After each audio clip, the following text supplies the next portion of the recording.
Hello everyone, कैसे हो आप सब। एक बार पुनः स्वागत है आप सभी का हमारे अपने YouTube channel A to Z biology classes पर। देखिए, आज की इस वीडियो में हम देखेंगे पारिस्थितिक पिरामिड यानी कि इकोलॉजिकल पिरामिड क्या होती है। साथ ही साथ देखेंगे कि पारिस्थितिक पिरामिड कितने प्रकार की होती है और जीव संख्या का पिरामिड कैसे बनता है। इसको आज हम डिटेल से आज की इस वीडियो में समझने वाले हैं। चलिए सीधे वीडियो को स्टार्ट करते हैं। सबसे पहले यदि हम बात करें किसी भी इकोलॉजिकल पिरामिड की, तो देखिए पारिस्थितिक पिरामिड का मतलब क्या होता है।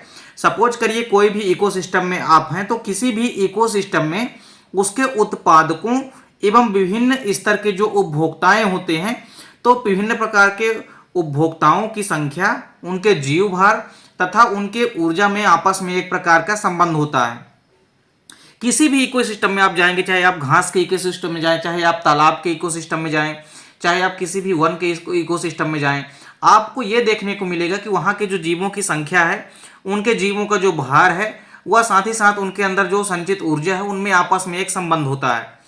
और आपस में इन्हीं संबंधों को व्यक्त करने के लिए जिन चित्रों का प्रयोग किया जाता है, उन्हें ही हम पारिस्थितिक पिरामिड कहते हैं, यानी इकोलॉजिकल पिरामिड कहते हैं। तो शाब्दिक तौर पे आप समझे तो कोई भी इकोसिस्टम है, उसमें उत्पादक एवं विभिन्न श्रेणी के उपभोक्ताओं के बीच आपस में जो जीव संख्या, आपस में जो संख्या, जीव भार और आप समझ सकते हैं कि जो एनर्जी है, उनमें आपस में गहरा संबंध होता है। उनमें जो आपस में संबंध होता है, उन संबंधों को जो व्यक्त करने वाला चित्र होता है, उन्हें ही हम क्या कहते हैं, पारिस्थितिक पिरामिड कहते हैं। देखिए, पारिस्थितिक पिरामिड को हम एल्टोनियन पिरामिड भी कहते हैं। इसका रीजन ये है कि जो पारिस्थितिक पिरामिड है, इसकी जो विचारधारा है, यानी आप ऐसा भी कह सकते हैं कि इसकी जो खोज हुई, तो सबसे पहले इसकी खोज जो है चार्ल्स एल्टन ने की थी।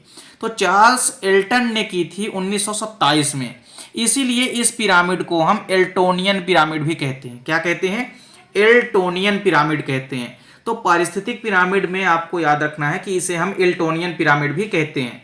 तो किसी भी इकोसिस्टम में हमने क्या कहा कि विभिन्न श्रेणी के उपभोक्ताओं और उत्पादकों के जीव भार, संख्या व एनर्जी में आपस में संबंध होता है। उन संबंधों को जो जिन चित्रों के माध्यम से व्यक्त किया जाता है, उसे ही हम क्या कहते हैं, पारिस्थितिक पिरामिड कहते हैं। देखिए, पारिस्थितिक पिरामिड मुख्य रूप से 3 प्रकार की होती हैं। सबसे पहला है जीव संख्या का पिरामिड, इसके बाद है जीव भार का पिरामिड, और जो तीसरा और आखिरी है वो है एनर्जी का पिरामिड, यानी कि ऊर्जा का पिरामिड। चलिए, आज की इस वीडियो में पूरा का पूरा हम देखेंगे कि जीव संख्या का पिरामिड कैसा बनता है और कहां कहां पे जीव संख्या का पिरामिड कैसा बनेगा। सबसे पहले यदि हम बात करें जीव संख्या का पिरामिड एक्चुअल में है क्या, यानी पिरामिड ऑफ नंबर्स है क्या, तो देखिए ऐसा पिरामिड जिसके द्वारा किसी भी इकोसिस्टम या पारिस्थितिक तंत्र में उत्पादकों एवं विभिन्न श्रेणी के उपभोक्ताओं की संख्या के संबंधों के बारे में बोध होता है, उसे हम जीव संख्या का पिरामिड कहते हैं। अर्थात आप पाएंगे कि जिन पिरामिड के माध्यम से किसी भी इकोसिस्टम में आप देखेंगे कि जीवों की जो संख्या होती है, उन संख्याओं का यदि बोध होता है, जीवों की संख्या का यदि बोध होता है, उनके आपस में संबंधों का यदि बोध होता है, तो ऐसे पिरामिड को हम जीव संख्या का पिरामिड कहते हैं।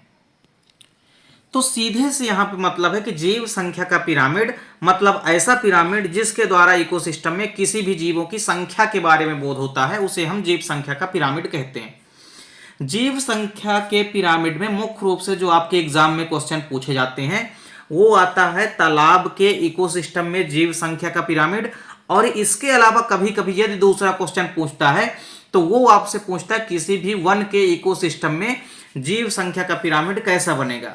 सबसे पहले तो हम समझते हैं कि किसी भी तालाब के, या आपसे तालाब ना दे करके ऐसा भी पूछा जा सकता है कि किसी भी जलीय परितंत्र में या जलीय पारिस्थितिक तंत्र में जीव संख्या के पिरामिड को समझाइए।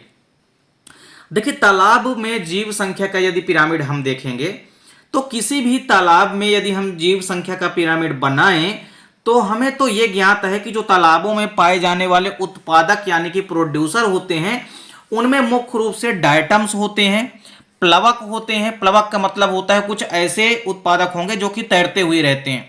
साथ ही साथ शैवाल होते हैं, यानी कि एल्गी।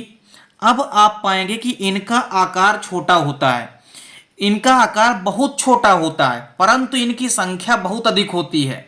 अतः ये पिरामिड का चौड़ा आधार बनाते हैं। मुख्य रूप से आप पाएंगे कि जो पिरामिड बनेंगे वो 2 प्रकार से बनेंगे। एक तो पिरामिड बनेगा सीधा और दूसरा पिरामिड बनेगा उल्टा। आपको देखना क्या है, सपोज करिए आपको जीव संख्या का पिरामिड जैसे आप पढ़ रहे हैं, तो आपको सबसे पहले जीवों की संख्या देखनी है। अब पिरामिड बड़ा बनेगा या पिरामिड आप ऐसा कह सकते हैं कि बड़ा ना कह के आप ऐसा कह सकते हैं कि उल्टा बनेगा या कि सीधा बनेगा। ये किस बात पे डिपेंड करेगा? तो ये उत्पादकों पर डिपेंड करेगा। हम पढ़ रहे हैं जीव संख्या का पिरामिड, तो हमको यहाँ पे उत्पादकों की संख्या देखनी है। अब सपोज करिए उत्पादकों की यदि संख्या ज्यादा है, आप समझ सकते हैं कि यदि उत्पादकों की संख्या ज्यादा होगी तो उत्पादक का जो आधार है वो चौड़ा बनेगा, और जैसे जैसे यदि ऊपर की ओर जाते जाएं और यदि मान लीजिए उपभोक्ताओं की संख्या में क्रमशः कमी आती जाए संख्या में, तो पिरामिड हमारा सीधा बनेगा। क्यों? क्योंकि उत्पादकों की संख्या ज्यादा है और पिरामिड का जो बेस है वो कैसा बनेगा? चौड़ा बनेगा। और उपभोक्ताओं की संख्या कम है, इसलिए पिरामिड नीचे की ओर चौड़ा है, ऊपर की ओर सकरा हो जाएगा, अर्थात पिरामिड कैसा बनेगा? सीधा बनेगा। इसके यदि विपरीत हो जाए, मान लीजिए ऐसा हो जाए कि जो जीवों की संख्या है वो क्रमशः जैसे जैसे हम उपभोक्ताओं की ओर बढ़ें उनकी संख्या में वृद्धि हो जाए, तब पिरामिड उल्टा बनेगा। क्यों? क्योंकि उत्पादकों की संख्या हो जाएगी कम, तो जब उत्पादकों की संख्या हो जाएगी कम तो जो पिरामिड का बेस है वो कैसा बनेगा? सकरा बनेगा। और उपभोक्ताओं की संख्या यदि ज्यादा हो जाएगी तो पिरामिड का जो उपभोक्ताओं वाला जो ऊपर का बेस है वो चौड़ा बन जाएगा, अर्थात पिरामिड फिर कैसा बनेगा? उल्टा बनेगा। तो तालाब में जीव संख्या का पिरामिड आपको याद रखना है कि हमेशा सीधा बनता है। जीव संख्या की हम बात कर रहे हैं तभी जीव संख्या का पिरामिड सीधा बनता है, वरना यदि आप तालाब में जाएंगे तो जीव भार का पिरामिड कैसा बनेगा? उल्टा बनेगा। दोनों में आपको बस यही चीज याद रखना है, जब आप जीव संख्या की बात करते हैं ना तो किसी भी तालाब में जीव संख्या का पिरामिड हमेशा सीधा बनता है, लेकिन जीव भार का पिरामिड हमेशा उल्टा बनता है। इसके बाद अगली वीडियो में हम जीव भार का पिरामिड और एनर्जी का पिरामिड भी आपको कराएंगे। देखिए तालाब के जीव संख्या का यदि हम पिरामिड देखें तो तालाब में उत्पादक कौन से हो गए? डायटम्स हो गए, प्लवक हो गए, व शैवाल हो गए। इनकी संख्या तो बहुत छोटी होती है, ये आप देखेंगे कि आकार में साइज में तो बहुत छोटे होते हैं, परंतु इनकी जो संख्या होती है ना वो काफी ज्यादा मात्रा में होती है, अतः ये पिरामिड का चौड़ा आधार बनाते हैं। जैसे जैसे देखिए हम ऊपर की ओर बढ़ते जाते हैं, अर्थात उपभोक्ताओं की विभिन्न श्रेणियां जैसे ही स्टार्ट होती है उनमें क्रमशः धीरे धीरे उनकी व्यक्तिगत संख्या में कमी आती जाती है। अब आप बताइए, जब उत्पादकों की संख्या ज्यादा है तो नीचे का आधार कैसा है? चौड़ा है, और ऊपर की ओर क्रमशः धीरे धीरे आधार जो है तो क्रमशः आप ऊपर की ओर जैसे जैसे जाते जाएंगे पिरामिड सकरा होता जाएगा। क्यों? क्योंकि जीवों की संख्या ऊपर की ओर जाने पर क्रमशः घट रही है। इस प्रकार से आपको याद रखना है कि किसी भी तालाब के इकोसिस्टम में जो जीव संख्या का जो पिरामिड बनता है वो हमेशा सीधा बनता है। तो सीधा बनता है, साथ ही साथ त्रिभुजाकार बनता है। अब आप यहाँ पे एक डायग्राम के थ्रू आप समझ सकते हैं। जैसे यदि हम बात करें किसी भी तालाब के इकोसिस्टम में तो आपको कई सारे एल्गी नजर आ रहे हैं, कई सारे आपको डायटम्स नजर आ रहे हैं और कई सारे आपको प्लवक नजर आ रहे हैं। तो ये बेसिकली प्रोड्यूसर यानी कि उत्पादक का काम कर रहे हैं। अब आप जैसे जैसे आगे बढ़ेंगे, यानी आप प्राइमरी कंज्यूमर्स में यदि पहुंचे, प्राथमिक उपभोक्ता में जैसे ही आप पहुंचेंगे, जो कि हर्बीवोर्स होते हैं, अर्थात हमने तो पहले ही आपको बताया कि जो प्राथमिक उपभोक्ता यानी कि प्राइमरी कंज्यूमर्स होते हैं ये प्रायः कैसे होते हैं? हर्बीवोर्स होते हैं। वहीं यदि हम बात करते हैं सेकेंडरी कंज्यूमर्स की, सेकेंडरी कंज्यूमर्स कार्निवोर्स होते हैं।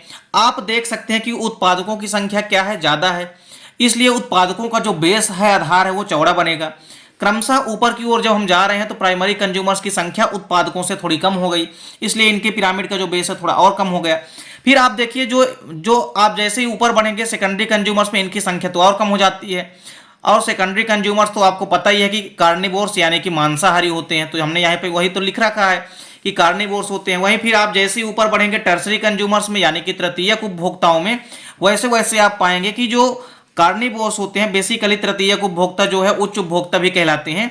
तृतीयक उपभोक्ताओं में तालाब में बेसिकली जैसे मछलियां, बड़ी मछलियां आती है तो बड़ी मछली छोटी मछलियों को खाएगी। तो इस प्रकार से आप देखेंगे कि तालाब में जो बड़ी मछली होती है इनका भार तो ज्यादा होता जाता है लेकिन संख्या क्रमशः कम हो जाती है।